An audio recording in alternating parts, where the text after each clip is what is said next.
कांग्रेसको मात्रै हैन, अब कांग्रेसको, माओवादीको र एमालेको कुनै पनि प्रतिनिधित्व या नेताहरू यो माइतीघर मण्डलामा विशेष गरेर आगोजानी, जुन गणेशले आगोजानी गरेर मर्नु भएको छ त्यो विषयमा तिमीहरू आयो भने महाकसम लक्ष्मी देवी चाहिँ खुकुरी बोकेर चाहिँ बस्दिन्छ है माइतीघर मण्डलामा। म चाहिँ भन्छु किन भन्दाखेरि 35 वर्षसम्म तिनका बाउले बनाउन नसकेको देश 100 वर्षमा राष्ट्रपाले बनाएन भन्ने अधिकार चाहिँ छैन क्या, एउटा सर्वसाधारणलाई छ। 100 दिनमा त्यो सरकारले गरेन भन्ने अधिकार एमाले, कांग्रेस, माओवादी तीनटा यो माओवादीहरुलाई छैन।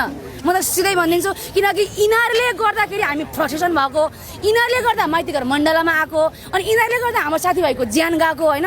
यिनीहरूले साँच्चीकै सिस्टम ल्याउन सक्थे भने, साँच्चीकै यिनीहरूले दिन दुखी गरिब निमुखाको लागि नीति नियम बनाउन सक्थे भने, साँच्चीकै देश विकास गरिदिएको भए आज रासपा सरकारमा जान्थ्यो र भने। आज रासपा सरकारमा जानु नै यिनीहरूको हात छ। अनि 35 वर्ष केही गर्न नसक्ने, अनि 100 दिनको सरकारलाई गर्न सकेन भन्ने लासरमा कहाँ लुकाएर आएको त्यसले? कुकुरले त कमसेकम पुच्छर टाङ्गु नै छिराउँछ, त्यो कहाँ छिराएर आएको त्यो सांसद? विरोध त गर्न पाइयो होला नि त। विरोध गर्न पाइयो, भन्न पाइयो, तर आफ्नो घरबाट भन न, आफ्नो चौकीबाट भन, मोबाइलबाट भन। माइती घरमा आउनुपर्छ नौटङ्की देखाउन। अर्कोचोटिलाई भोट माग्नको लागि आएको हो, त्यो अरू केही गर्न आएको होइन, भोट माग्न आएको अर्कोचोटिलाई। तर आई एम सरी, तिमीहरूले अर्कोचोटिलाई भोट पाउनको लागि स्ट्यान्ड गर्न माइती घरमा मण्डलमा नआए हुन्छ।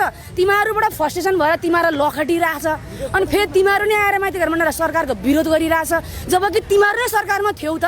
35 वर्ष सरकारमा थियौ, के गर्यो तिम्रो बाउले? केपी शर्मा ओलीको आफन्त कोही मरेको छ आन्दोलनमा, अनि प्रचण्डको आफन्त मरेको छ। मान्छे भन्नुहोस्, यो शेरबहादुर देउवाको छोराछोरी कहाँ छन्? छोराछोरी मरेको छन्, छोराछोरी सुकुम्बासी भएका छन्? छैन नि त। सुकुम्बासी पनि गरिबकै जनता, पढ्न नपाउने गरिब हामी जनता होइन, रोडमा आएर चिचिनी पनि हामी जनता, अनि रासपाला सरकारमा लाने पनि हामी जनता, अनि फाइदा उठाउने तिमीहरू। सुकुम्बासीको कुरा उठाइहाल्नुभयो। हिजो होल्डिङ सेन्टर त्यसरी दुबई रहँदाखेरि त्यहाँको बिचल्ली भएको देख्दाखेरि तपाईँलाई के लाग्यो? के छ यस बारेमा तपाईँको धारणा?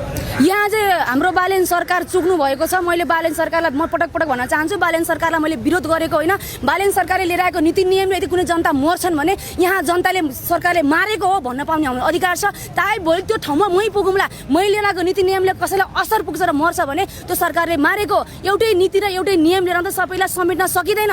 जस्तै 25,000 को हामीले जरिवाना तिर्ने बाइकमा भनेर लिएर आइएको छ होला। साउको छोराहरू, धनी बनीका छोरालाई 25,000 25 लाखले तिर्न लाए पनि तिर्छन् कि त्यो बनाइदेऊ। र सामान्य राइडरले व्यवसाय गरेर खाने जसरी राइडर छ त्यो राइडरलाई 25,000 को जरिवाना तिराउनु भयो भने, र बिहान बेलुका केही सामान ओसार पसार गर्नेलाई 25,000 तिराउनु भयो भने त्यहाँ समस्या हुन्छ। भन्न खोजेको नीति नियम लिएर आउनुहोस्, तर यहाँ वर्गीय असमानता छ है, जनता सबै इक्वल छैनन् हो, यो पनि विचार गर्नुहोस्। जसरी सुकुम्बासीमा तपाईँहरूले सुकुम्बासीलाई व्यवस्थापन गर्नु नगरिकन उहाँलाई लैजानु भयो, लैसकेपछि केही समय होला भने कुर्यौँ भन्दा आज त सुकुम्बासी होइनन्, उनीहरू त भेडा बाख्रा जस्तो भइसकेका छन्। कहिले गाडी बोकेर उता पुरा छ, कहिले गाडी बोकेर उता पुरा छ, कहिले पानी परेर उनीहरू बिचल्ली भएका छन्, औषधि खाना पाएनन्, समयमा खाना खान पाएनन्। यो बिचल्ली गरे के को लागि? बालेन सरकारले सुकुम्बासीलाई बिचल्ली बनाएको के को लागि? न सुकुम्बासी टोलमा कुनै एउटा केही तयार भएको छ, निर्माण भएको छ, न त सुकुम्बासीलाई हटाइसकेपछि त्यहाँ करोडौँ नाफा भएको छ, न अरबौँ नाफा भएको छ। कमसेकम त्यो देखाओस् न त। हामीले सुकुम्बासीलाई यहाँ सारिसकेपछि राज्यले यतिसँग चाहिँ फाइदा भयो है भने फाइदा देखाओस् न। भयो त्यही फाइदा सुकुम्बासीलाई दियोस्, होइन भने व्यवस्थापन नगरिकन सुकुम्बासीलाई अल्पत्र पार्नु भनेको मान्छे हो कि भेडा बाख्रा हो सुकुम्बासी? यहाँ चाहिँ सरकार चुक्नु भएको छ।